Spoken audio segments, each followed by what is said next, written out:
UPSO revalorise les métiers indispensables grâce à la formation professionnelle.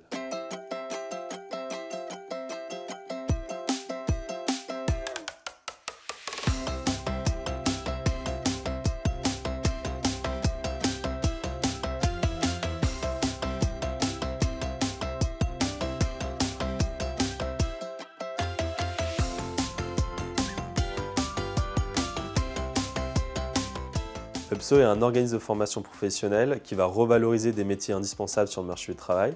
Ce qu'on va faire, c'est qu'on va cibler des métiers qui sont en forte tension, par exemple des métiers du BTP, des métiers de soins, et on va concevoir des parcours de formation soit 100% distanciel, soit mixte présentiel-distanciel vers ces métiers-là. Et donc on a vraiment une logique de revaloriser ces métiers indispensables à la société. Alors la première innovation qu'on a vraiment dans notre activité, c'est le fait d'incorporer beaucoup de distanciel. En incorporant du distanciel, on va pouvoir toucher des gens sur une zone géographique beaucoup plus large, donc toucher des gens qui avant n'avaient pas accès à la formation. Donc ça, c'est un côté innovant. Et la deuxième grosse innovation, c'est le fait de pouvoir personnaliser des parcours de formation. Donc ce qu'on va faire, c'est qu'on va cibler les besoins de l'apprenant grâce à l'analyse de données, ce genre de choses, et ensuite pouvoir constituer des parcours de formation qui sont parfaitement adaptés aux besoins de l'apprenant. Et donc on va pouvoir plus les engager et avoir un taux de réussite en formation qui est plus élevé.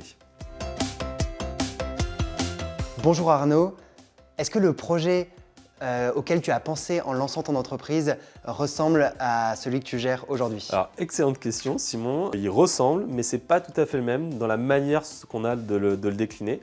Il ressemble fortement dans le sens où on continue vraiment d'agir dans l'éducation et avec une forte dimension distancielle.